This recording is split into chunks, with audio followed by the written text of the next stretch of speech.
voy a hablar de la biología y parámetros poblacionales de Anagyrus tristis en Phenacoccus maderensis.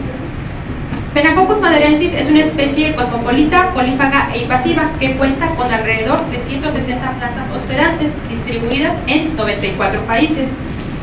Todos los ínsares ninfales y la hembra adulta se alimentan de la savia, lo cual ocasiona debilitamiento, daño foliar y la formación de hongo. La presencia de este hongo y o piojos harinosos en el fruto puede ocasionar el rechazo comercial. El control químico es una de las tácticas más utilizadas para el control de piojos harinosos. Sin embargo, su éxito se ve limitado debido a hábitos críticos, cubierta cerosa, patrón de distribución y, dentro del control biológico, a que cuenta con protección por hormigas. El control biológico clásico y aumentativo es una de las tácticas más eficientes para el control de piojos harinosos en el mundo. Phenacoccus maderensis cuenta con 12 especies depredadoras y 31 especies de parasitoides. Sin embargo, no tenemos información de la biología básica y potencial reproductivo de estos parasitoides. Esto limita la selección de especies con potencial para su incorporación en programas de control biológico. En el primer capítulo de mi investigación realicé la búsqueda de enemigos naturales que atacan piojos harinosos y encontramos a Anagyrus tristis como parasitoide de Phenacoccus maderensis en México. Este parasitoide solo se había reportado en Indonesia sobre Rastrococcus y en China sobre Phenacoccus solenopsis. Por ello, el objetivo de este trabajo fue determinar la actitud biológica y parámetros demográficos de Anagyrus tristis sobre Phenacoccus maderensis. Para ello, nosotros establecimos una cría de Phenacoccus maderensis en plantas de verdolaga, jaulas de tela y con luz ultravioleta en laboratorio. También establecimos una cría del parasitoide, la cual se inició con adultos sostenidos invernadero a los cuales se les ofrecieron ninfas de tercer insta y adultas del piojo harinoso para su mantenimiento en laboratorio. Los adultos se mantuvieron en recipientes plásticos con ventilación, una mecha de algodón con agua y gotas de miel en la pared para su alimentación. Ahora, se utilizó esta arena experimental que consistió en una caja plástica de 7 centímetros de diámetro. La tapa tiene una perforación cubierta con tela para permitir la ventilación. En la parte inferior lateral de la caja se realizó un orificio de 3 milímetros para insertar el peciolo de un brote de verdolaga, al cual se le suministró agua por medio de un tubo Eppendorf para mantener la turgencia. Todos los experimentos se mantuvieron bajo estas condiciones. Ahora, para evaluar el tiempo de desarrollo y estados inmaduros, utilizamos esta arena experimental donde se introdujeron 20 individuos de Phenacoccus maderensis, los cuales se expusieron a 5 parejas de Anagyrus tristis de 24 horas de edad por 3 horas. Cuando transcurrió el tiempo, se retiraron los parasitoides y cada 8 horas se realizaron disecciones sobre un portaobjetos con agua salina para determinar el tiempo de incubación y el desarrollo larval. El resto de piojos harinosos se colocaron en condiciones controladas y cada 8 horas se verificó la formación de la pupa y la emergencia de los adultos. Para determinar los ínsares larvales se realizó una metodología similar a la anterior, solo que esta vez se realizaron disecciones cada 8 horas y una a las 60 horas. A los estados inmaduros se les tomó fotografías y con el programa I+Y se determinaron sus dimensiones. Se determinó el tiempo de cada estado e insta de 40 repeticiones. Para la fecundidad se utilizó la misma arena experimental, se introdujeron en este caso solo 15 individuos de Phenacoccus maderensis, que se expuso solo a una hembra de 12 horas de edad, apareada y sin experiencia en oviposición. Diariamente se realizaron esta exposición de 15 individuos a esta hembra hasta su muerte. Los piojos harinosos parasitados se colocaron en condiciones controladas y se determinó el parasitismo 7 días después por medio de la formación de la pupa. Las pupas se individualizaron en tubos Eppendorf con ventilación para determinar el número de piojos parasitados adultos emergidos diariamente durante la vida de la hembra y se realizaron 30 repeticiones. Para el porcentaje de emergencia y proporción sexual de la cría de Anagyrus tristis se tomó una muestra aleatoria que se individualizaron las pupas en tubos Eppendorf con ventilación y se determinó el número de piojos emergidos, no emergidos y el sexo de estos parasitoides. revisaron en total 276 pupas. Para la longevidad, se utilizaron hembras y machos del parasitoide de menos de 2 horas de vida, los cuales se individualizaron en tubos Eppendorf con ventilación y se establecieron 3 tratamientos, que fue miel, agua y huésped. Diariamente se realizaron 2 observaciones, 9 y 5 de la tarde, para determinar la muerte de cada individuo, y se realizaron 80 repeticiones, 40 hembras y 40 machos por tratamiento. Para los datos de longevidad y dimensiones de los estados inmaduros se analizaron mediante un análisis de varianza, y cuando no se cumplieron los supuestos se utilizó un análisis no paramétrico. Para determinar los instares larvales se utilizó un análisis de componentes principales, y con los datos de biología básica se construyó la tabla de vida y fertilidad y se determinaron los parámetros demográficos. Todos los análisis se realizaron con el programa RStudio. Ahora, ¿qué obtuvimos? Como pueden ver esta lámina, nosotros observamos un huevo de tipo encirtiforme tipo 3 que tuvo una duración de 56 horas. Se observan el tiempo de desarrollo larval fue de 4.23 días y se determinaron 5 instares larvales. Los primeros de tipo caudada y el último de tipo hemenoteriforme, y todos presentaron mandíbulas. El tiempo de pupa fue de 10.20 días y es un parasitoide gregario. El tiempo total es de 16.76 días. Este tiempo es corto en comparación con otras especies, ya que reportan periodos de tiempo de desarrollo mayor a 20 días. Ahora, esto le confiere una ventaja a Anagyrus tristis, ya que puede emerger antes y aprovechar los recursos primero. Para la fecundidad, nosotros observamos que Anagyrus tristis realiza la búsqueda desde el primer día y parasita también desde el primer día, y esta disminuye conforme aumenta la edad. Anagyrus tristis coloca el 50% total de huevos en los primeros 6 días y el 80% en los primeros 12 días. Tiene una tasa de parasitismo de 22.20 piojos, y recordando que es un parasitoide gregario, puede obtener 59.60 individuos. Esta tasa de parasitismo es similar a otras especies, sin embargo, recordemos que es un parasitoide gregario y esto nos hace obtener mayor descendencia. El porcentaje de emergencia fue del 90%, emergieron 2.59 individuos por pupa, y este porcentaje de emergencia es mayor a otras especies que reportan del 19 al 82. Eso es un indicador bueno para agentes de control biológico. La proporción sexual fue un macho por cada 2 hembras. Esta proporción sexual sesgada a hembras ya se ha reportado en otras especies de Encyrtidae y se asocia a que dejan, las hembras del parasitoide dejan huéspedes grandes, en huéspedes grandes dejan descendencia femenina y en huéspedes pequeños dejan descendencia masculina. Para la longevidad, la mayor longevidad se observó cuando tuvo la presencia de la miel en comparación con agua y piojo. Esta longevidad es similar a otras especies de Anagyrus y se asocia esta mayor longevidad en la miel debido a que tiene la miel, le aporta los nutrientes necesarios para poder realizar funciones vitales. En una generación, Anagyrus tristis puede dejar 35.33 hijas. El tiempo que transcurre desde que es huevo se transforma en una hembra adulta y esta hembra adulta es capaz de colocar un huevo es de 20.63 días. El tiempo que requiere Anagyrus tristis para duplicar la población es de 4.01 días y la tasa intrínseca de incremento natural, la tasa finita de incremento fueron de 0.17 y 1.18 respectivamente. Esto esas tasas nos indican cómo la población incrementa en relación al tiempo. Ahora, ¿qué pasa con estos parámetros? Si nosotros los comparamos, los parámetros de Anagyrus tristis con los de la plaga, que son Phenacoccus maderensis, podemos observar lo siguiente. El tiempo de generación y el tiempo para duplicar la población es de 24. Esto es menor a los datos de Phenacoccus maderensis. Esto nos indicaría que Anagyrus tristis puede aumentar más rápidamente en la población y con ello poder controlar la plaga. Y esto lo corroboramos cuando vemos las tasas intrínsecas de incremento natural y la tasa finita de incremento, que son mayores en el parasitoide en comparación con la plaga. Ahora, estos son datos importantes porque nos señalarían que Anagyrus tristis es un potencial agente de control biológico, porque puede incrementar la población más rápidamente que Phenacoccus maderensis y con ello poder controlar a la plaga.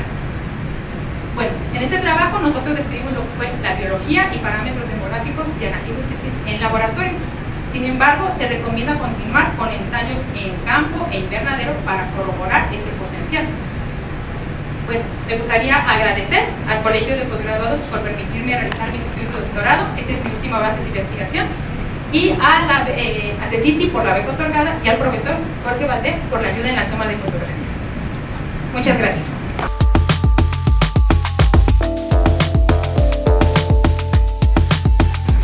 Muy buenos días a todos. Es para mí un gusto estar presentando con ustedes mis avances de investigación.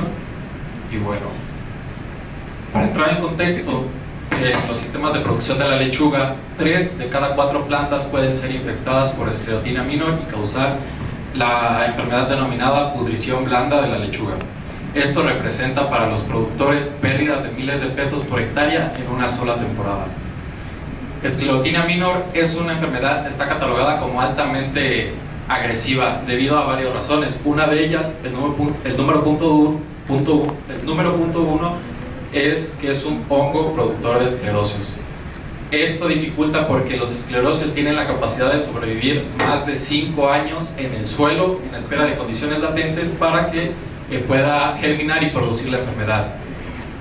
El otro punto es que ataca la etapa fenológica final del cultivo, es decir, cuando el productor está a 15 días de cosechar, la enfermedad se puede ver presente y se puede perder hasta el 75% de la producción. Otro de ellos es que el control actualmente es 100% químico, lo que nos va a llevar a posteriores casos que se cree resistencia y sensibilidad a los ingredientes activos comunes como el boscalid o el piraclostrobin, y bueno, se cree un problema de resistencia. Y bueno, otro punto importante es que actualmente no existe una variedad resistente a este patógeno. Hasta el 2024, México es el 9º productor a nivel mundial mayor de esta hortaliza, y sus mayores productores es Guanajuato, Zacatecas, Puebla, Aguascalientes y Baja California. Estas son algunas de las imágenes que he colectado a lo largo de mi investigación. En las 2 primeras se alcanzan a ver los signos y los síntomas característicos de la enfermedad. Estos se componen por una licuefacción vascular que desencadena en un marchitamiento permanente y total de la lechuga. Y bueno, aquí se puede ver el micelio blanco algodonoso, que bueno, al paso del tiempo se convierten en estas estructuras llamadas esclerosios, que son las que se van a depositar en el suelo y van a esperar las condiciones adecuadas para poder germinar. Este es un campo infectado por este patógeno.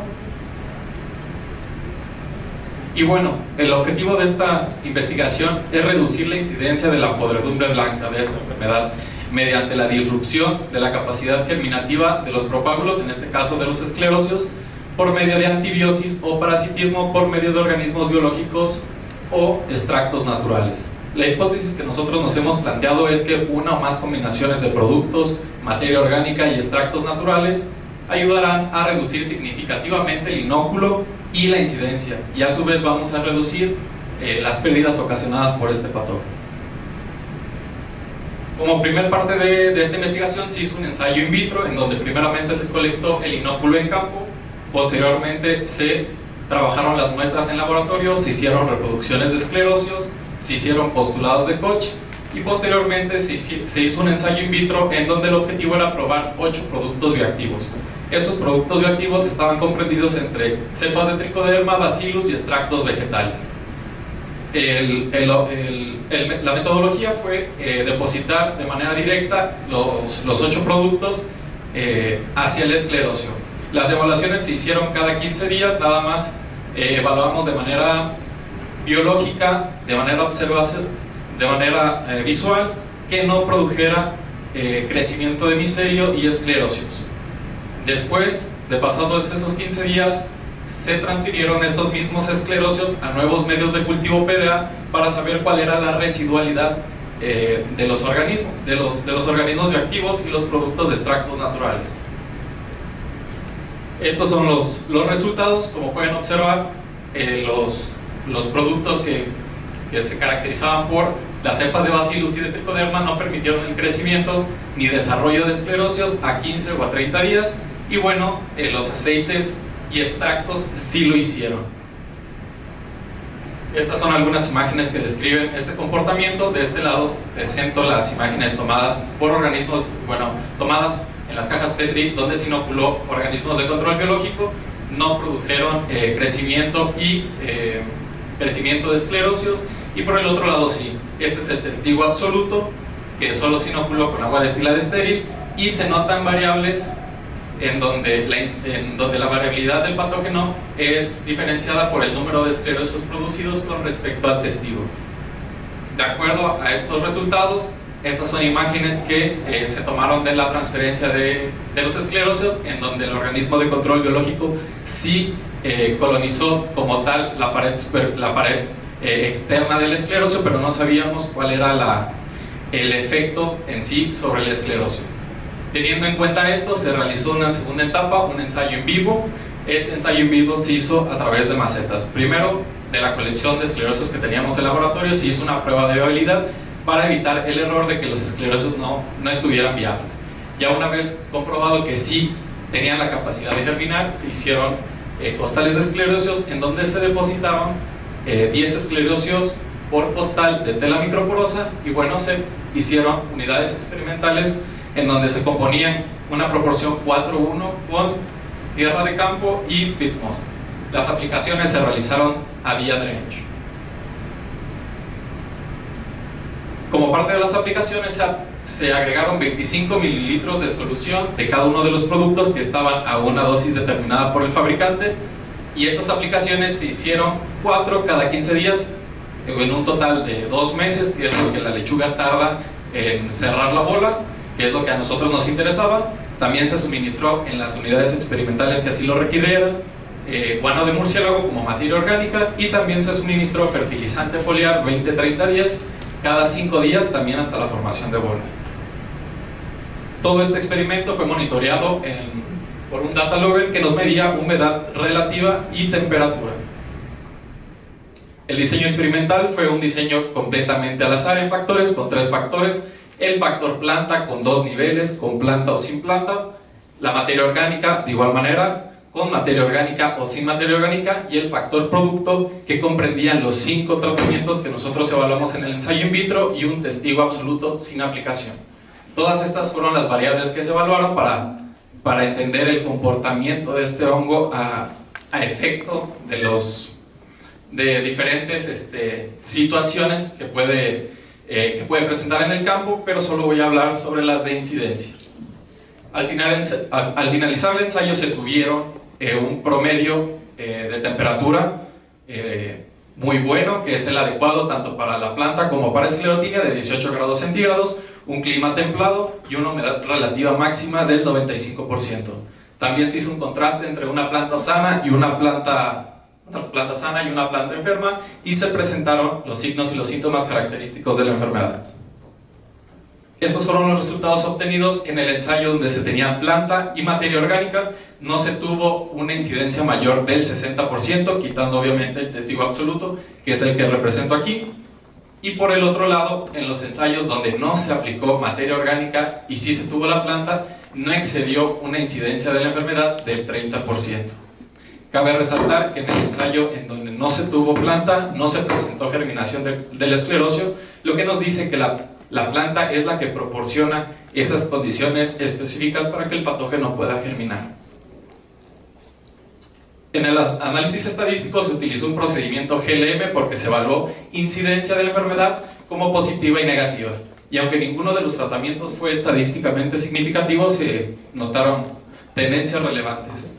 El tratamiento 3 y el tratamiento 4, que comprendían básicamente de cepas de tricoderma, redujeron levemente la incidencia de la enfermedad. Igualmente, no agregar materia orgánica mostró un efecto marginalmente protector, y el tratamiento 3, que es una cepa de tricoderma, y no añadir materia orgánica tuvieron coeficientes de beta negativos, lo que significa un patrón de reducción de la incidencia. También la combinación entre el tratamiento 3, una cepa de tricoderma ya comercializable, y no agregar materia orgánica sugirió un efecto protector mayor al que se tuviera si estas se aplicaran de manera separada. La conclusión de este ensayo es que el tratamiento 3, que es un compendio de Bacillus subtilis, Streptomyces lidicus y tricoderma, y el tratamiento 4, que es la cepa de tricoderma harzianum T22, y no añadir materia orgánica, podrían moderar la incidencia de esta enfermedad. Los agradecimientos son para el CECID, que financia la beca, al Colegio de Postgraduados y a la Universidad Autónoma Chapingo, quien me presta sus instalaciones, y bueno, también a mis profesores que han estado guiándome a lo largo de esta investigación con consejos y demás para que esta etapa de investigación sea fructuable.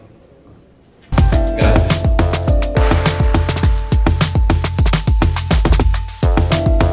Hola, buenos días a todos. Muchas gracias por su asistencia y pues por la invitación nuevamente. Yo les voy a platicar brevemente los avances de mi investigación titulada Toxicidad oral y efectos letales directos de extractos vegetales comerciales sobre Anagyrus tristis y Menoptera en Cirtidae. Bueno, Phenacoccus maderensis es una de las principales plagas en cultivos hortícolas, ya que es una especie muy polífaga y se puede alimentar de más de 46 familias botánicas, incluidas principalmente las solanáceas. Cuenta con una distribución en climas tropicales y subtropicales de América, Europa, Asia, y principalmente el daño causado por este piojo es el daño directo, ya que al alimentarse directamente de la savia de la planta provoca el debilitamiento de ella en grandes cantidades, pues incluso la muerte de la planta. Cuando se llega a encontrar en frutas, verduras o en algún producto de exportación, puede causar lo que es el rechazo completo del cargamento. Su ciclo de vida de este piojo principalmente se basa en huevos y 3 estados ninfales y un estado adulto. Dentro de las principales tácticas de combate para Phenacoccus maderensis tenemos el control cultural, que prácticamente se basa en la remoción de brotes o plantas infestadas, el control químico, que principalmente es el más utilizado en el combate de plagas agrícolas, pero debido también a sus hábitos críticos, como por ejemplo su cubierta cerosa, pues ha dificultado su buen manejo adecuado. Y el control biológico, que es el uso de enemigos naturales, y es el más importante, digamos, se puede decir así, a nivel mundial, que son los que se han implementado en el combate de ellos. Nos vamos a centrar específicamente en la familia Encyrtidae. Presenta más de 500 géneros y más de 3.000 especies. Bueno, el año pasado se obtuvo un primer registro en México, donde se encontró Anagyrus tristis parasitando a Phenacoccus maderensis. Este parasitoide es de la familia Encyrtidae y es un endoparasitoide gregario idiobionte. ¿Qué quiere decir eso? Que una vez que lo parasita, pues ya no va a permitir el desarrollo de su huésped. Y trabajos relacionados anteriormente, pues nos da una idea que puede ser un buen agente de control biológico para el combate de plagas. Bueno, dando ese contexto principal, sabemos que el uso indiscriminado y constante de insecticidas químicos convencionales muchas veces puede causar lo que es la resistencia a diferentes ingredientes activos. Para esto es importante buscar productos que tengan una buena compatibilidad con el control biológico, y más si queremos liberar agentes de control. En este caso, los extractos vegetales en los últimos años han tenido un auge muy importante, ya que van de la mano, digamos, con el medio ambiente y principalmente hacia objetivos no blancos. Es por ello que el objetivo de este trabajo fue evaluar la toxicidad oral y los efectos letales directos de 6 extractos vegetales comerciales sobre Anagyrus tristis. La cría del piojo la tenemos sobre plantas de verdolagas, aproximadamente desde una edad de 15 a 30 días, establecidas en invernadero, y se mantiene en una cámara bioclimática en jaulas de tela con luz UV. Y los parasitoides los mantenemos en frascos de plásticos modificados con aberturas laterales para favorecer la ventilación, con gotas de miel y un frasco de vidrio con agua y una mecha de algodón para que puedan hidratar. Eso se mantiene a una temperatura controlada de 26 grados. Bueno, los extractos evaluados sobre este parasitoide principalmente fue el extracto de pasote, extracto de neem, extracto de canela, extracto de chicalote, extracto de ajo y de cempasúchil. Contamos con un testigo control, que fue el coadyuvante, y un testigo absoluto, que es el INEX. Cabe mencionar que se utilizó la dosis máxima recomendada por el fabricante. Bueno, para el experimento 1, que fue la toxicidad oral, nuestra arena experimental consistió principalmente en una caja de plástico modificada con una abertura lateral para introducir a los insectos, y en la parte superior igualmente forrada con tela de serigrafía para favorecer la ventilación. Se siguió la metodología del Luna Cruz 2018 y se utilizaron 2 hembras de Anagyrus aproximadamente de una edad de 1 a 5 días de edad. Previo al ensayo se dejaron en un ayuno de 12 horas. Principalmente para la preparación se hicieron a 100 mililitros, principalmente el agua correspondiente de agua destilada, posteriormente del extracto vegetal, 50 mililitros de miel y la parte proporcional del coadyuvante. En este caso posterior se añadieron 3 mililitros del alimento contaminado en un frasco de vidrio con una mecha de algodón sellada con parafil. Esta fue introducida en la arena experimental, fijada con un pedazo de plastilina, y se dejó que se alimentaran durante 3 horas. Posteriormente se pasaron a una caja limpia donde ya tenían gotas de miel para posteriormente generar la evaluación. La mortalidad se evalúa a las 24, 48 y 72 horas y se consideró un insecto muerto pues cuando no presentó movimientos, y se realizaron 10 repeticiones. Para el experimento 2, que son los efectos letales directos de los extractos sobre Anagyrus, principalmente se prepara en la misma cantidad, 100 mililitros, pero únicamente fue el agua destilada, el producto y el INEX. Para esto, primeramente se anestesiaron 12 hembras con las mismas condiciones con CO2 durante 5 a 7 segundos. Posteriormente se colocaron sobre una caja Petri de vidrio con papel filtro y se colocaron en una torre de aspersión. Cabe mencionar que se asperjaron 3 mililitros de cada producto a una presión de 5 P6. Posteriormente se colocaron en cajas limpias y las evaluaciones, igualmente las mortalidades, se valoran a las 24, 48 y 72 horas y se realizaron 10 repeticiones. Bueno, los análisis estadísticos que se hicieron fue una comparación de medias, una validación de supuestos para comprobar la normalidad y la homogeneidad de varianzas, y en caso cuando no se cumplían los supuestos, se realizó una prueba no paramétrica de Kruskal-Wallis. Bueno, los resultados que nos dieron en el primer experimento principalmente nos da una idea de que, bueno, ningún extracto vegetal tuvo una mayor mortalidad más allá del 20%. ¿Esto qué quiere decir? Bueno, de acuerdo con Hassan y los criterios que se tienen establecidos de la IOBC, nos dan la pauta de comentar que estos insecticidas pueden ser considerados como inofensivos, ya que no causaron más allá del 30% de mortalidad.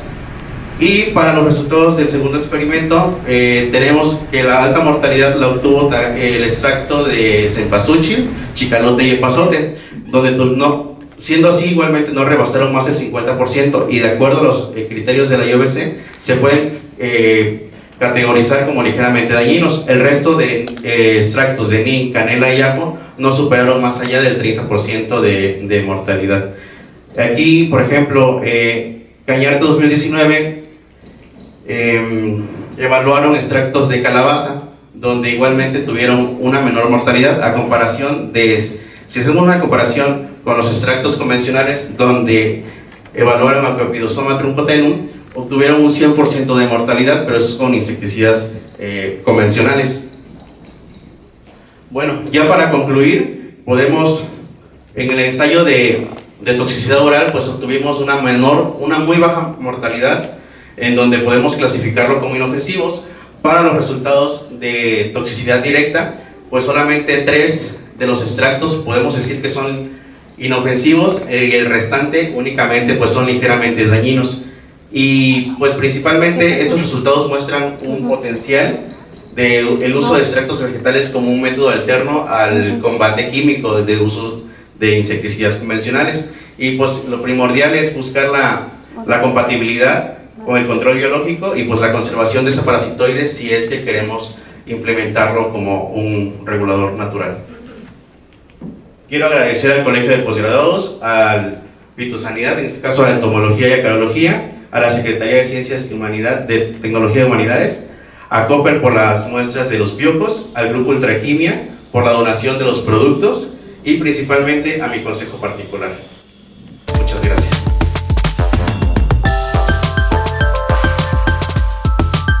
Aproximadamente $3.624 millones. Es un cultivo susceptible infección por diferentes patógenos, entre ellos el tobamovirus fructirugoso, llamado comúnmente el virus rugoso del tomate. Es un virus emergente relativamente reciente, una enfermedad no cuarentenaria reglamentada para México, con potencial de ocasionar pérdidas económicas significativas en los cultivos de jitomate. El manejo de este virus es complicado debido a su alta estabilidad y facilidad de transmitirse mecánicamente. Ocasiona síntomas como clorosis, protuberancias de distintos tipos, deformaciones en las hojas con aspecto filiforme, fibrosas y enrolladas, y el aspecto que le da la rugosidad como el nombre a esta enfermedad. Por otro lado, los hongos micorrízicos arbusculares son microorganismos mesosféricos con capacidad de colonizar el sistema radical y establecer una asociación mutualista con la mayoría de las plantas. Dentro de los beneficios que estos hongos nos aportan está la promoción del crecimiento, mayor nutrición mineral de la planta, tolerancia ante otros patógenos del suelo. Sin embargo, la dinámica de las asociaciones de micorrizas no está mediada simplemente por plantas y hongos asociados, sino que en realidad representa una interacción más compleja en la que involucra invertebrados y microorganismos del suelo, incluyendo los virus. Además, se han encontrado reportes entre interacciones entre rizofagos intrarraíces y tobamovirus fructirugoso en hojas, observando que los síntomas de la enfermedad son más severos en plantas micorrizadas que en plantas no micorrizadas. Además, en el año 2013, Cruz Gutiérrez abordó en su trabajo de tesis doctoral la posible transmisión del virus mosaico del tabaco, en donde obtuvo como resultado que el virus mosaico pudo moverse de raíces de plantas inoculadas hacia plantas sanas de tabaco, pero no logró detectar la presencia del virus en las esporas, por lo que abrió un campo de investigación que debe abordarse con mayor frecuencia para determinar de manera concluyente que la transmisión de cualquier tipo de virus puede darse a través de hongos micorrízicos arbusculares.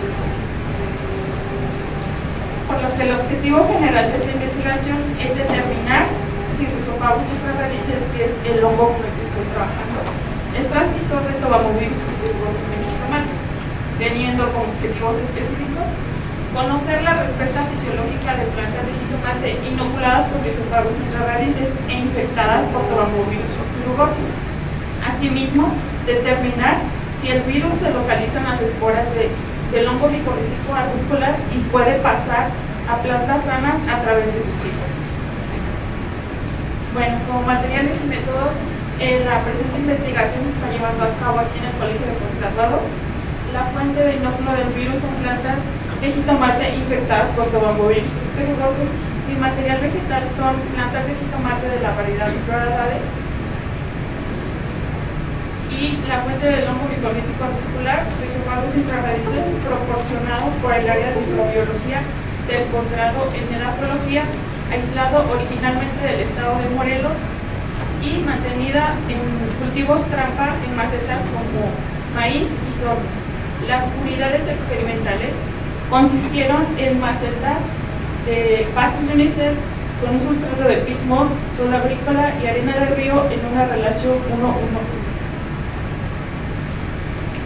Y bueno, para determinar la presencia de tobamovirus fructirugoso en esporas de Rhizophagus intraradices, que solamente es uno de mis objetivos específicos, es decir, verificar si el hongo micorrízico arbuscular está localizado en las esporas, si son portadoras del virus.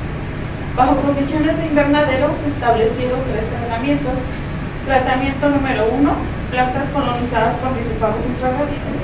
Tratamiento número 2, plantas colonizadas por Rhizophagus intraradices e inoculadas con tobamovirus fructirugoso. Tratamiento 3, testigo absoluto, plantas sin el hongo y sin la micorriza, con 5 repeticiones cada uno.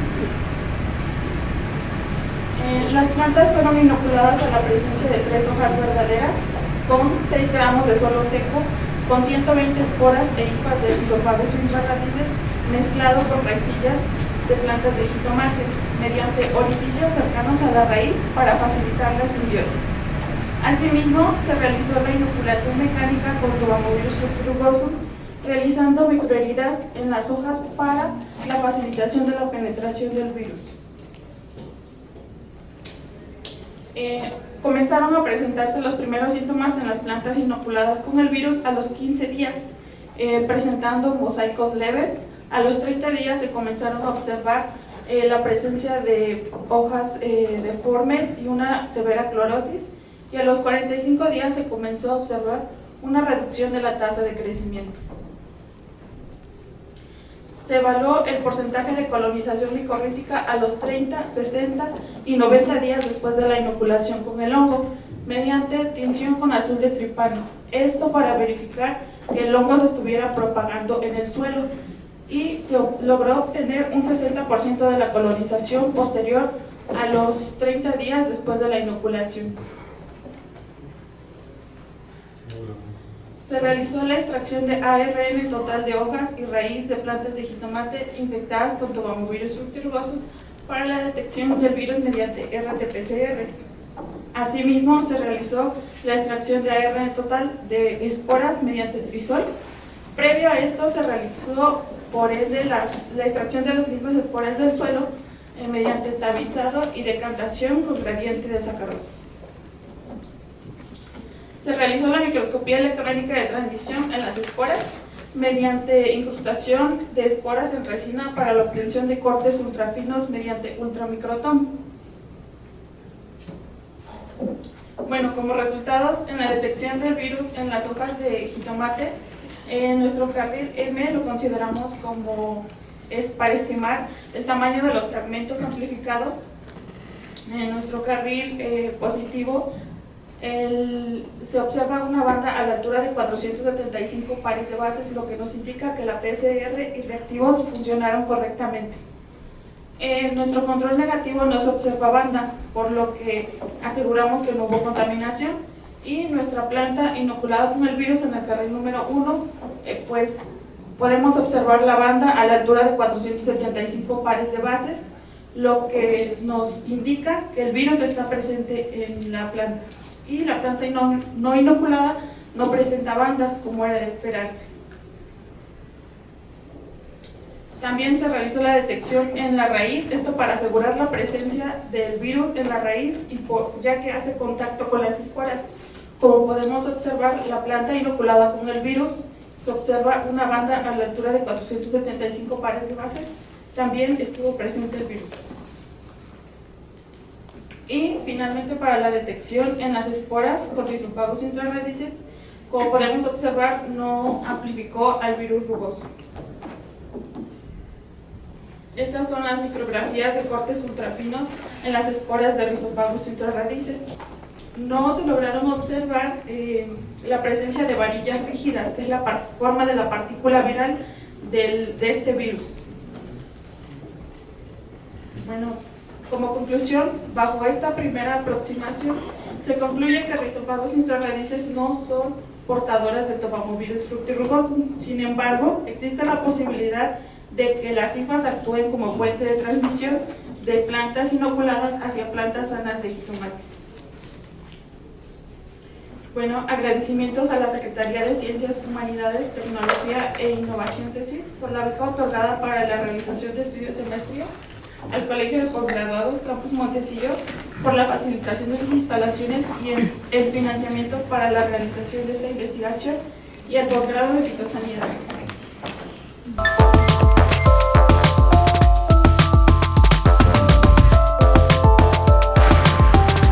Buenos días. Yo les voy a platicar sobre los avances de mi tesis doctoral. Se titula Tiempo de desarrollo, longevidad y tamaño de pupas de Protella gilostela alimentadas en brassicáceas silvestres y cultivadas. La palomilla dorso de diamante es una de las plagas más importantes en brassicáceas en México y en el mundo. Este insecto es clave para estos cultivos por el daño directo e indirecto que ocasiona. Como se puede observar, está distribuido prácticamente en todo el mundo.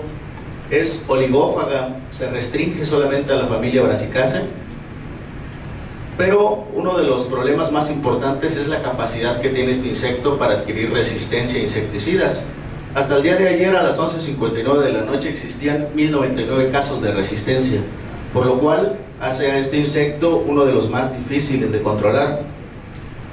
Dentro de las tácticas de manejo que se tienen, de las más importantes, tenemos el control biológico, como el uso de parasitoides, el control químico, el control cultural y el control legal, que es básicamente un reordenamiento de fechas de siembra, tratando de establecer un periodo de veda en donde se trate de no sembrar brasicáceas durante un periodo de tiempo para disminuir las poblaciones de este insecto. No obstante, se tiene la hipótesis de que una vez que no estén los cultivos presentes, pues este insecto pueda refugiarse en brasicáceas silvestres, y una vez que vuelvan los cultivos, pues iniciar con su ciclo, ¿no? Esta familia es bastante amplia, se tiene el reporte de más de 3.000 especies a nivel mundial. En México se tienen alrededor de 210, y hay reportes en diferentes partes del mundo que se han realizado, en donde catalogan a más de 26 plantas hospederas. Las plantas hospederas de la palomilla dorso de diamante, que nosotros hemos muestreado en el estado de Guanajuato, el cual es el primer estado donde se produce brasicáceas a nivel nacional, el más importante. Hemos detectado diferentes brasicáceas que están alrededor de los cultivos y presentes en estas zonas, las cuales son las que están aquí en las figuras. Las plantas hospederas para la palomilla dorso de diamante es crucial conocerlas, ya que está relacionado directamente con su manejo, el desarrollo, la comprensión de su biología y el desarrollo de tácticas de combate efectivas. Por ejemplo, se ha estudiado el cultivo trampa, que el objetivo principal es atraer o desviar a este insecto respectivo al cultivo principal, o el cultivo trampa sin salida, que es atraerlo, pero que además sus larvas no se reproduzcan, o incluso se ha utilizado para poder atraer a insectos benéficos, parasitoides y depredadores, los cuales pues juegan un papel importante en el manejo de este insecto. Es por ello que el objetivo de mi trabajo, básicamente, es determinar el efecto de las brasicáceas silvestres y cultivadas en el tamaño de la pupa, que fue un parámetro que nosotros decidimos implementar para ver si existía alguna diferencia una vez que se alimentaran estos insectos, y la longevidad en hembras y machos de la palomilla dorso de diamante. Como materiales y métodos, primero establecimos una cría de Plutela en el colegio de posgraduados. Se emplearon brasicáceas silvestres, las cuales se colectaron en campo, las semillas, y algunas cultivadas que nos proporcionaron, estas de un mes de edad, y todas estuvieron bajo invernadero. Para la arena experimental, para las larvas, utilizamos macetas de unicel de 12 por 15 centímetros, cubiertas con un frasco transparente y selladas con tela organza para la ventilación. Para las pupas y los adultos utilizamos cajas de plástico de 60 por 15 milímetros, de igual forma con tela organza para la ventilación de los adultos una vez que se convirtieran en adultos. El desarrollo del experimento consistió primeramente en una planta que hubiera oviposiciones durante 12 horas para tener larvas de la misma edad. Una vez que eclosionaron estas larvas, se trasladaron 2 larvas a los tratamientos, 2 larvas por tratamientos, y estas se le colocó un frasco de plástico sellado con una tela organza fina para evitar la migración de las larvas, o que estas larvas se cayeran al sustrato y se perdieran. Todos estos tratamientos se colocaron en una cámara bioclimática bajo estas temperaturas. Se realizaron 8 repeticiones por tratamiento y se hicieron 6 tratamientos. Una vez de que las larvas puparon, las pupas se llevaron al laboratorio. De las 96 que se recuperaron, se llevaron al laboratorio y con una cámara, con estas condiciones, se tomaron fotografías para después, con el programa ImageJ, calcular el área de la pupa, que es uno de los parámetros que nosotros decidimos. Nosotros habíamos calculado el largo de la pupa y el ancho. No obstante, el área nos da un indicio más cercano a lo que puede ser si existieran diferencias. Es por eso que optamos por el cálculo del área. Una vez de que los insectos, estas pupas se regresaron a las cajas, y una vez que los insectos se convirtieron en adultos, se llevaron hasta que el último insecto se muriera. Posteriormente se sexó la hembra y el macho para determinar si existía alguna diferencia entre la longevidad entre sexos y la longevidad total. Para análisis estadístico se realizó una NOVA para el tiempo de desarrollo de la larva pupa, pupa adulto y calcular el área. Y esto fue una NOVA de una sola vía. Posteriormente se hicieron unas pruebas de Tukey para hacer la comparación de medias. En cuanto a la longevidad por sexo, se realizó mediante una NOVA factorial para determinar si existía alguna correlación entre la alimentación de las larvas y el desarrollo, la longevidad entre sexos. Como resultados, en el tiempo de desarrollo de la larva pupa, observamos que la lentejilla y la arúgula, que son estas dos plantas, tuvieron una prolongación más en el tiempo de desarrollo.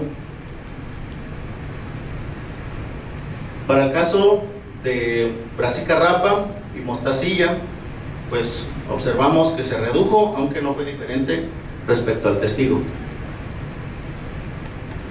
Para el caso del tiempo de desarrollo de la pupa al adulto, la lentejilla se prolongó de igual forma en este desarrollo de la pupa al adulto. Y para el caso de panalillo y mostacilla se redujo. Para el caso de la longevidad, esto es en adultos totales, no distinguiendo sexos, se observaron 3 plantas las cuales se redujo el tiempo de desarrollo, se redujo la longevidad de 24 a 25 días respecto al testigo, que duró alrededor de 32 días. Para el caso del área, observamos que en mostacilla la pupa fue más grande una vez que se alimentó de esta planta, fue de 7 milímetros aproximadamente, respecto a panalillo, en donde se redujo, aunque no fue diferente al testigo estadísticamente. Para el caso de la longevidad entre sexos, observamos que aquí los machos vivieron menos que las hembras, independientemente de la planta que se alimentaron. No hubo diferencias en cuanto si se alimentaban de una u otra planta en cuanto a la longevidad de machos y hembras. Como conclusiones, observamos que en el desarrollo larval, pues lentejilla y arúgula prolongó su desarrollo respecto a nabo y mostacilla, ¿no?, que fueron de 8 días. El desarrollo de la pupa al adulto fue más largo en lentejilla y más corto en panalillo y mostacilla, 5.6 y 5.8. La longevidad fue menor en lentejilla, esta es la longevidad total, en 3 plantas, lentejilla, panalillo y arúgula, respecto al testigo, que duró alrededor de 32 días. El área de la pupa, pues en mostacilla, fue más grande y menor fue en panalillo, en comparación con el testigo. En cuanto a la longevidad de sexos, una vez que se alimentaron estos insectos de las diferentes plantas, pues no hubo una correlación respecto a la alimentación, fue independiente del tipo de planta. Bueno, por mi parte es todo, muchas gracias. Agradezco al CECIT por la beca otorgada, al CESABEC, Comité Estatal de Sanidad Vegetal de Guanajuato, por la logística, al Colegio de Postgraduados, donde realizo mi tesis doctoral, mi doctorado, y a mi consejo particular, que siempre me ha estado apoyando. Gracias.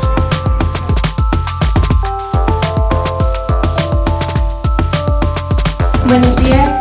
El tema de mi investigación es la transmisión del Pospiviridoe machoplante transmitido por Mysius persicens en jitomate.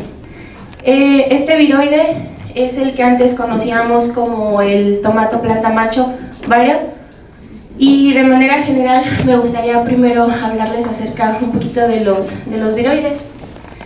Estos pues son ARNs pequeños, circulares monocatenarios, que no codifican para proteínas. Se pueden replicar en diferentes organelos específicos y pueden causar enfermedades en las plantas. A diferencia de los virus, estos no poseen una cápside proteica. Su principal forma de transmisión es de forma vegetativa y por vía mecánica. Sin embargo, también hay viroides que se transmiten por polen, por semilla y en casos muy específicos por viroides. Al momento hay 7 viroides reportados en jitomate, todos pertenecientes al género Pospiviroid, y entre ellos podemos encontrar precisamente al macho plante. Este viroide fue descubierto por primera vez por Belalcázar y Galindo en 1974 en plantas de jitomate en el estado de Morelos. Como parte de los síntomas que ellos describieron están la marcada reducción de crecimiento y un acortamiento de entrenudos, lo cual genera un rosetado en la parte apical. Con ello también hay una excesiva brotación de yemas axilares, lo que le da este aspecto arbustivo. En las hojas también pueden llegar a presentar distorsión o epinastia y en algunos casos necrosis. Como pueden observar, los frutos se quedan de tamaño muy pequeño. Se ha visto que también estos pueden llegar a presentar esterilidad parcial o total, y de aquí el nombre que se le dio en un inicio, de planta macho. Posteriormente, en 1986, Galindo y colaboradores determinaron que este viroide podía ser transmitido por Mysus persice con un tiempo mínimo de adquisición de 20 segundos y que el viroide puede persistir en el áfido hasta por 8 días. Tiempo después, algunos otros autores determinaron que la transmisión de viroides puede ser solamente si este viroide antes es asistido por un virus auxiliar. En este caso, Boy y colaboradores en 2018 determinaron la transmisión del Pospiviridum chloranani. Puede ser transmitido, Mysus lo puede transmitir siempre y cuando sea asistido antes por el Polerovirus PLRV, esto mediante el fenómeno de transencapsidación. Todo esto nos hizo reevaluarnos y no nos quedó de forma clara en los estudios de Galindo. No quedó claro si la fuente de inóculo que ellos utilizaron estaba libre de algún otro virus que pudiera precisamente estar actuando, como en el caso del PLRV, que pudiera estar fungiendo como un virus auxiliar. Debido a eso, el objetivo de esta investigación fue determinar si la transmisión del Pospiviridum macho plante por Mysus persice en jitomate es independiente de un virus auxiliar. Para ello, primero se estableció una colonia de pulgones a partir de plantas de brócoli, a partir de individuos proporcionados por el maestro Ramírez Herón. Posteriormente se colectaron adultos alados en alcohol al 70% y se llevó a cabo la identificación morfológica con claves taxonómicas. A la par, se realizó la extracción de ADN total, concentraba al 2%, a partir de un solo individuo. Posteriormente, se analizó con los oligos de Flomer y colaboradores que amplifican para el gen COI. Posteriormente, de los fragmentos obtenidos, fueron secuenciados y posteriormente comparados en la base de datos del NCBI para confirmar la identidad de la especie. Con respecto a la fuente de inóculo, esta del Pospiviridum macho plante, esta se obtuvo a partir de tejido seco, el cual se dejó hidratar en buffer de fosfatos por 2 horas a temperatura ambiente. Posteriormente se maceró el tejido y se inocularon mediante inoculación mecánica plantas de jitomate de la variedad florada de 15 días de edad. 7 días después de la inoculación se realizó la extracción de ARN total y posteriormente se analizó mediante RT-PCR con los iniciadores de Boston y colaboradores del 2004, los cuales son premios universales para el género Pospiviridum. Igual, los fragmentos fueron secuenciados y posteriormente comparados en la base de datos del NCBI. Para purificar nuestra fuente de inóculo, lo hicimos a partir de extracción de ARN total de plantas infectadas con el viroide. Se realizó una mezcla a partir de 100 microlitros de ARN total con 1 mililitro de amortiguador de fosfatos para que con esta mezcla inoculáramos plantas de jitomate de la variedad florada de 25 días de edad. Y 30 días después de esta inoculación realizar todo el análisis molecular para corroborar la presencia del viroide. Ahora bien, teniendo nuestra colonia y nuestra fuente de inóculo ya purificada, realizamos los ensayos de transmisión. Para ello, se evaluaron 4 tiempos de adquisición y de inoculación y 5 réplicas, en este caso plantas de jitomate, de cada uno. Los tiempos a evaluar fueron 1, 3, 5 y 10 minutos. Para ello se colocaron 10 pulgones por planta y primero se dejaron en ayuno por 3 horas en una placa PRETI con ventilación. Posteriormente se dejó alimentar los pulgones a partir de hojas de jitomate infectadas con el viroide. Transcurrido el tiempo de adquisición respectivo, se transfirieron los pulgones a una segunda planta para llevar a cabo el periodo de inoculación, y esto se realizó con cada una de las réplicas para cada uno de los tiempos. Transcurrido el tiempo de inoculación, retiramos los pulgones, se almacenaron en alcohol al 70% de manera individual para su posterior análisis por RT-PCR para el viroide y para el G-CoI. El testigo positivo consistió en plantas de jitomate inoculadas de forma mecánica, y en el caso del testigo negativo se realizó todo este mismo proceso, con la única excepción de que en este paso los pulgones se alimentaron a partir de tejido sano. En el caso del negativo absoluto, fueron plantas de jitomate que tenían la misma edad y se mantuvieron bajo las mismas condiciones de todas las demás plantas. Ahora bien, con respecto a nuestros resultados, de acuerdo a los adultos analizados morfológicamente y con las claves taxonómicas, nos dijo que correspondían a Mysus persicens, y con respecto al análisis molecular, las secuencias que se obtuvieron tuvieron 99% de similitud también con Mysus persicens según la base de datos. Con respecto a nuestra fuente de inóculo, las plantas que se inocularon a partir de tejido seco, 7 días después obtuvimos plantas con ligeros mosaicos. 14 días después, nuestras plantas presentaban distorsión en las hojas. 30 días después, la reducción de crecimiento fue uno de los síntomas más predominantes en nuestras plantas, comparado esto con nuestro testigo negativo. Y 70 días después tuvimos el síntoma de rosetado apical que les comentaba en un inicio. De acuerdo al análisis que se realizó de estas plantas 7 días después de la inoculación, obtuvimos que las secuencias obtenidas de estas plantas tuvieron 99% de similitud con nuestro viroide. En el caso de las plantas que se inocularon a partir de ARN total, 30 días después estas plantas presentaron enverdecimiento en las venas primarias y secundarias, deformaciones en las hojas, distorsión, y en algunos casos tuvimos también la presencia de lesiones locales necróticas. El análisis molecular de estas plantas también nos arrojó que tenían similitud con nuestro viroide. Con respecto a los resultados obtenidos en nuestros ensayos de transmisión, obtuvimos que todas nuestras plantas, a excepción de los testigos negativos, en todas obtuvimos síntomas que iban desde los ligeros mosaicos, la esclerosis en las hojas nuevas y la reducción de crecimiento en dichas plantas. El análisis molecular de estas plantas nos indicó, o con esto pudimos corroborar, que había 100% que se dio el 100% de transmisión del viroide por Mysus persicens.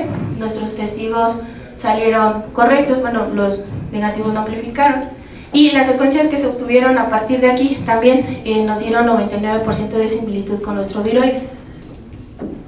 Con respecto a los pulgones, el análisis de los pulgones, estos nos indicó que el 74% de estos, de los que se utilizaron en la prueba de adquisición, fueron positivos también para el viroide. Y lo mismo, las secuencias también nos dieron similitud con nuestro viroide. Como conclusión y con base en estos resultados, podemos establecer que la transmisión del pospiviroide machoplante por Mysus persicens en plantas de jitomate no es asistida por un virus auxiliar.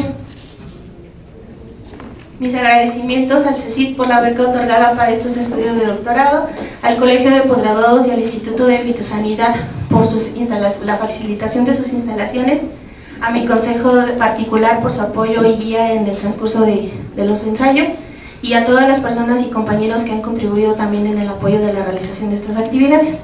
Eso es todo de mi parte. Gracias.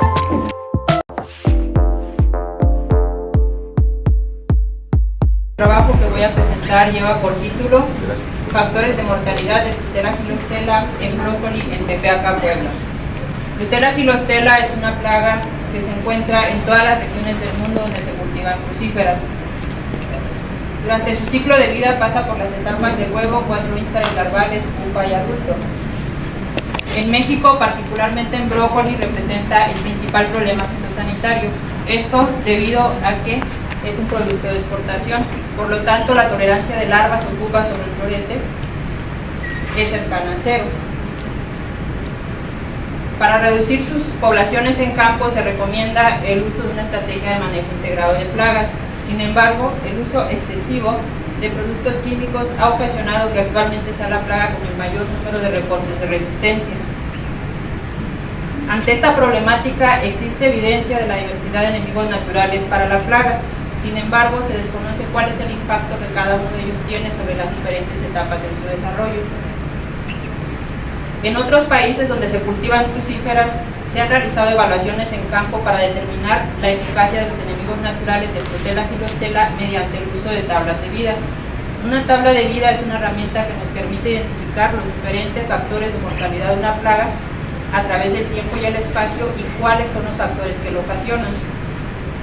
Por esta razón, en México no se ha realizado un estudio de este tipo y el objetivo planteado fue determinar los factores de mortalidad de Protella gilostela en una zona representativa de producción de brócoli en México. Para los experimentos se mantuvieron plantas de brócoli en invernadero y una cría de Protella gilostela bajo condiciones controladas en laboratorio. El estudio se realizó en Tepeaca, Puebla, donde se seleccionó una parcela de brócoli de media hectárea. El estudio estudió 2 ciclos de cultivo, uno en otoño y uno en primavera. Las evaluaciones se realizaron con una frecuencia quincenal durante la etapa vegetativa del cultivo. Una vez en campo se realizaron 3 metodologías. La primera fue para conocer la incidencia de Protella gilostela y sus enemigos naturales. Esto mediante un muestreo sistemático con un inicio aleatorio, donde se muestrearon un total de 30 plantas en la parcela de estudio. La segunda metodología fue para conocer los factores de mortalidad de Protella gilostela mediante una tabla de vida, esto siguiendo la metodología de Mason y colaboradores en el 2022, quienes utilizaron la técnica de centinelas. Para esto, lo primero que se realizó fue delimitar una parcela experimental en la parcela de estudio. En la parte central se dejaron 20 espacios sin sembrar para después aquí colocar las centinelas. Una centinela consistió en una planta de brócoli, la cual en laboratorio se infestó con una única etapa de desarrollo de la plaga y con números conocidos. Las etapas consideradas fueron huevos, larva chica, larva mediana, larva grande y pupa. Por cada evaluación se realizaron 2 repeticiones en campo. Y para determinar la actividad de los enemigos naturales se utilizó un método de exclusión con jaulas de tela de organza, donde se asignaron 2 tratamientos, jaula cerrada y jaula abierta. La exposición de centinelas en campo fue durante un periodo de 48 horas. Pasado este tiempo, en laboratorio se contabilizó el número de individuos que lograron pasar a la siguiente etapa de desarrollo. Con estos datos se generó una tabla de vida utilizando las fórmulas de Belus y colaboradores en 1992. Durante la exposición de centinelas también se realizaron observaciones directas en las jaulas abiertas, esto con la finalidad de conocer los enemigos naturales, mediante recorridos de cada 10 minutos en 2 periodos del día, de 9 a 11 de la mañana y de 1 a 3 de la tarde. Adicionalmente se colocó en la mitad de las centinelas cámaras de grabación para detectar enemigos naturales. La tercera metodología fue para conocer el porcentaje de parasitismo natural, esto mediante un muestreo directo, el cual se realizó revisando todas las plantas de la parcela experimental donde se colectaron huevos, larvas y pupas de la plaga. Estos se colocaron en cajas de plástico como alimento para que continuaran su desarrollo y en laboratorio se determinó la emergencia de parasitoides o de la plaga para determinar el nivel de parasitismo. ¿Cuáles fueron los resultados? En cuanto al muestreo sistemático, se generaron 2 gráficas de la incidencia de Gilostela. De los estados biológicos, las larvas son las que se encuentran con mayor frecuencia, y en la primera gráfica del otoño lo que podemos observar es que los promedios nunca alcanzan a un individuo por planta a través de las diferentes evaluaciones realizadas en el periodo vegetativo, a diferencia de la primavera, donde básicamente vemos un aumento hasta llegar a 10 individuos por planta. Esto probablemente se debe a que en el otoño la diversidad de cultivos adyacentes a la parcela de estudio fue mayor y permitió posiblemente un flujo continuo de enemigos naturales, a diferencia de la primavera, donde prácticamente las parcelas estaban sembradas con brócoli, lo cual favoreció la incidencia de la plaga. Además, se registró una temperatura ligeramente mayor para la primavera, lo cual ya se ha determinado en laboratorio que a mayor temperatura el tiempo de desarrollo de este organismo se acelera. Con esta metodología también se detectaron enemigos naturales. Estos fueron adultos y larvas de Hipodamia convergens, larvas de Alobractes cp, adultos de Geocoris y una especie de Dermáctero. Estos estuvieron con mayor frecuencia en el otoño. lo que puede implicar que contribuyeron a mantener la densidad baja de la plaga. En cuanto a las tablas de vida con centinelas, se presentan algunos de los parámetros estimados. ¿Qué es lo que vemos? Tenemos las diferentes etapas de desarrollo que se pusieron en campo, seguidas del número de individuos vivos. Para el otoño y la primavera, ambas tablas de vida se iniciaron con un aporte de 400 individuos.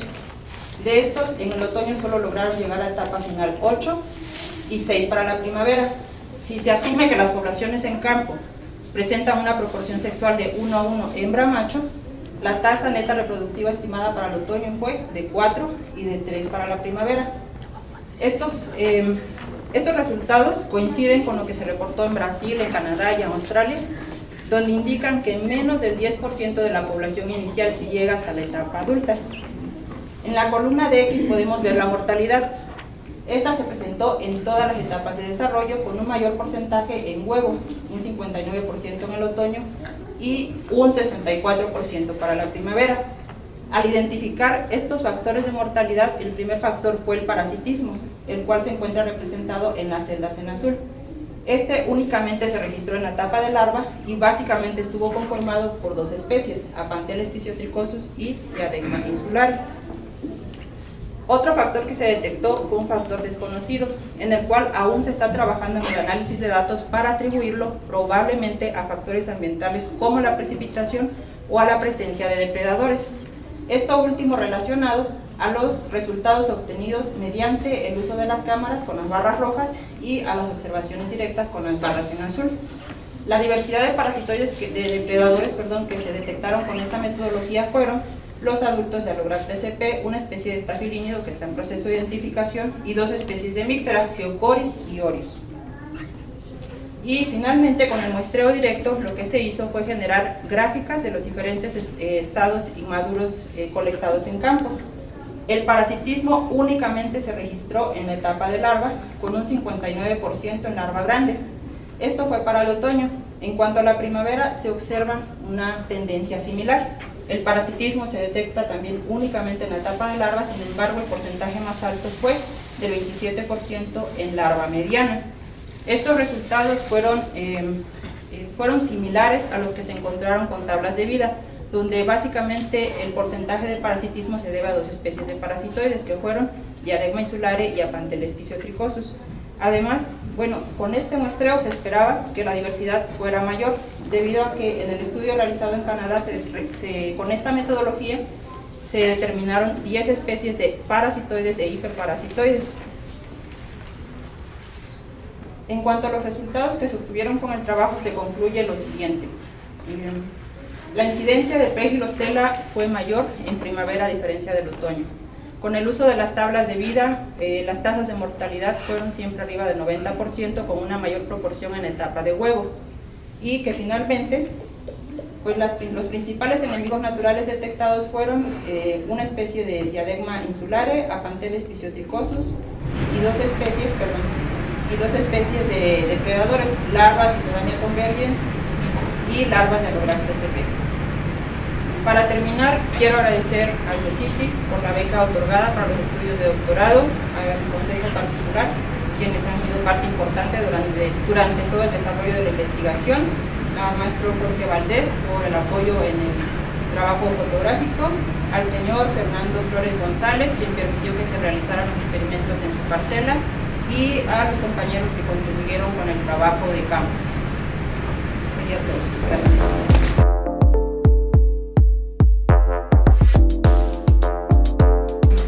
Bien, a continuación damos la bienvenida al doctor Candelario Acosta Ortega, quien forma parte de la cátedra del programa de investigadoras e investigadores COMECIT. Es ingeniero agrónomo fitotecnista egresado del Colegio Superior Agropecuario del Estado de Guerrero, con maestría y doctorado en fitosanidad, con especialidad en fitopatología. Su línea de investigación se centra en el estudio de virus fitopatógenos, con el uso de tecnología de secuenciación masiva. Actualmente desarrolla diversos estudios enfocados en virus que afectan cultivos industriales y hortalizas. Le damos la palabra al doctor Candelario Acosta. Buenas tardes a todos.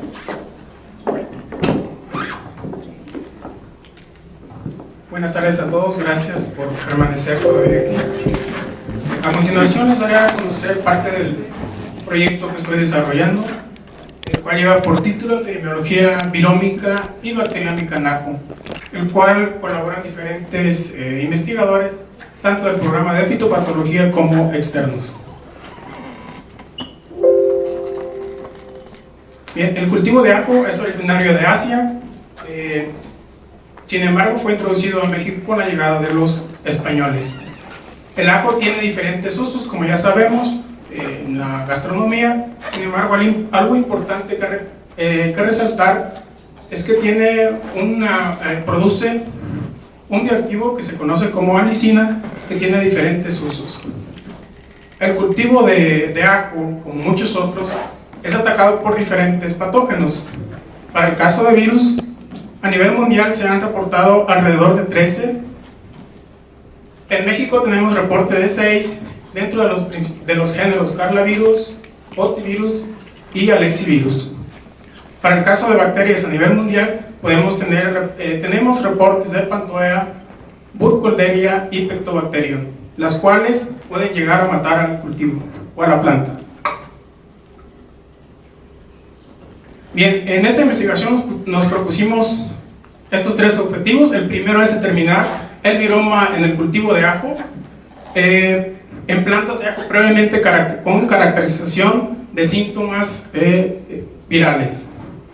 Además, también tenemos como segundo objetivo analizar el bacterioma en bulbos y larvas asociados con severidad contrastante, que es decir, severidad baja y alta, y con expresión también de sintomatología viral. Además, realizamos la caracterización del progreso espacio-temporal de la severidad infecciosa del complejo viral y la posible implicación de insectos vectores. Partiendo de la hipótesis, es algo compleja, pero de manera general, nuestra hipótesis es que debido a que el cultivo o que el ajo es por su tipo de propagación vegetativa y cultivo frecuente, tiene la capacidad de interactuar con un viroma complejo que es dinámico a través del tiempo. Sin embargo, este se puede ver afectado por la interacción de bacterias patógenas que pueden comprometer la sobrevivencia tanto del virus y de la planta. El establecimiento del experimento se realizó en el campus Montecillo el 24 de abril de 2024. Se utilizó obviamente ajo criollo de Puebla. Aquí tenemos algunas labores culturales que se realizaron, solo resaltando que no se hicieron aplicaciones de agroquímicos. Bien, para el análisis virómico y evaluación espacio-temporal seleccionamos 30 plantas dentro de nuestra parcela, la cual caracterizamos por sintomatología. A estas plantas les realizamos extracción de RNA de manera individual en 3 tiempos, el 26 de septiembre, 13 de noviembre y 13 de diciembre.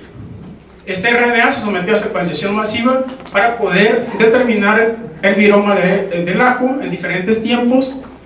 Una vez que conocimos o que ya sabíamos todos los virus que teníamos en el ajo, diseñamos primers específicos de la cápside proteica para los 8 virus y para poder posteriormente hacer el análisis de detección de manera individual, recalcando que hicimos envío de muestras compuestas.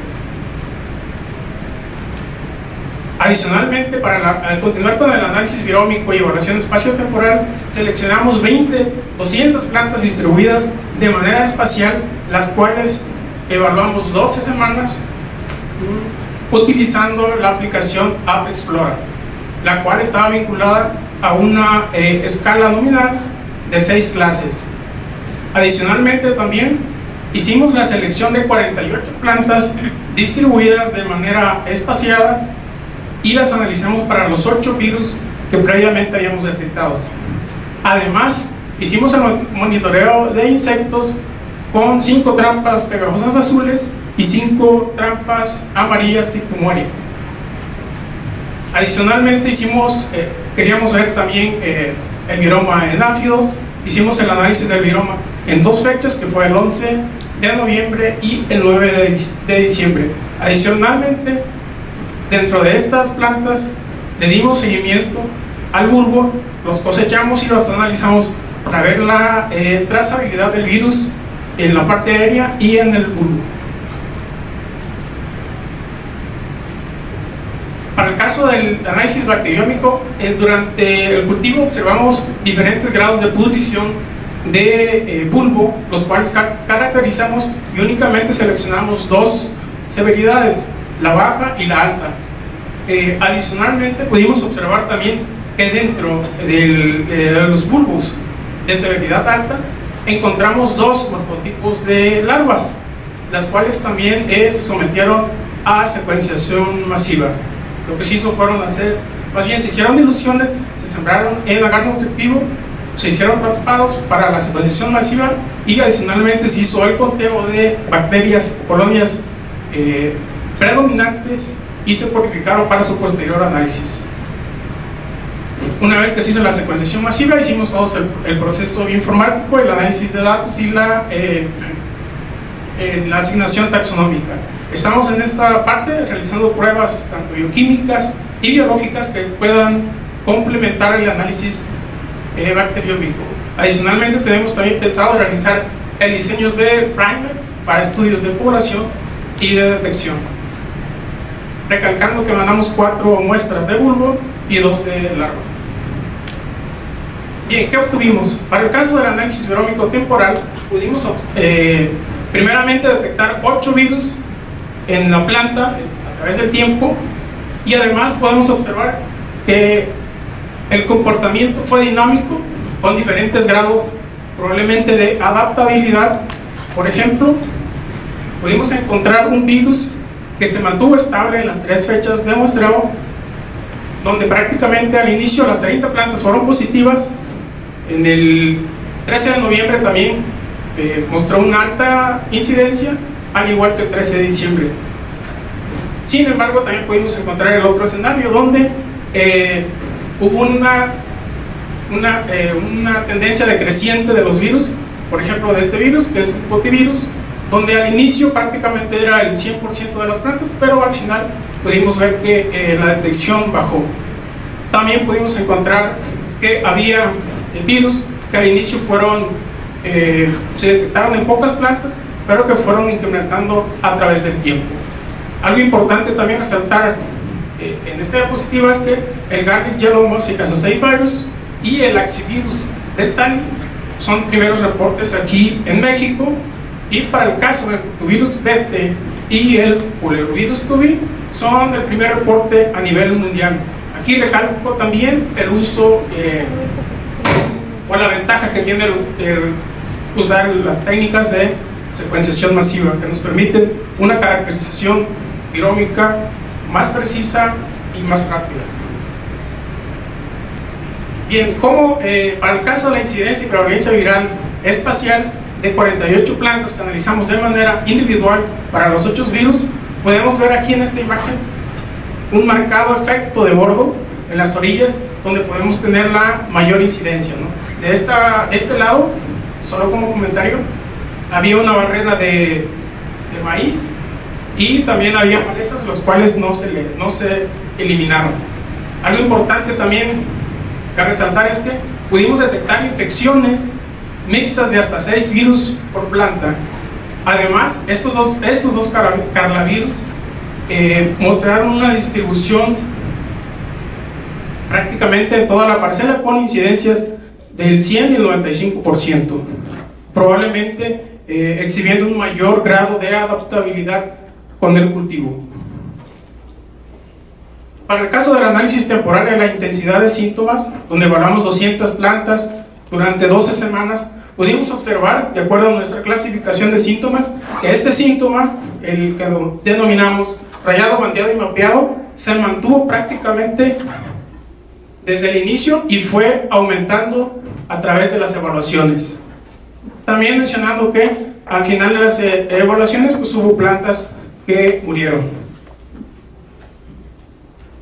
Bien, para el caso del viroma de insectos y análisis de RT-PCR para darle trazabilidad a los virus que estaban en la parte aérea y el bulbo, encontramos lo siguiente. Para el caso de los áfidos hicimos muestras compuestas en 2 fechas vinculadas al muestreo de la parte aérea, el 11 de noviembre y 9 de diciembre. Para el caso del 11 de noviembre encontramos 13 especies de virus, sin embargo solamente 3 estaban vinculadas a la planta. Para el caso de la segunda fecha, el 9 de diciembre, encontramos 8 especies de virus, sin embargo ninguna de estas especies aparecieron o las detectamos en la planta. Algo importante también que mencionar aquí es que los virus que detectamos en la parte aérea no siempre se detectaron en el bulbo, como podemos observar aquí. Para el caso de este botivirus, lo detectamos en estas plantas, en todas. Sin embargo, a la hora de analizar el bulbo, solamente nos dieron 2 positivos. Y el comportamiento también fue dinámico para otras especies virales. Para el caso del bacterioma en bulbo con severidad de pudrición baja y pudrición alta, encontramos lo siguiente.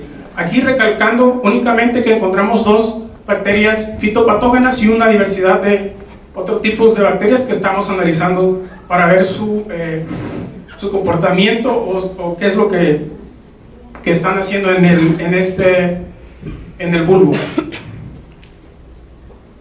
Para el caso del igual, la larva que analizamos, la parte externa, encontramos a Pseudomonas como bacteria patogénica, pero en la parte posterior que se analizó de la larva no encontramos ninguna bacteria patogénica. Probablemente estas son bacterias propias de la bacteria.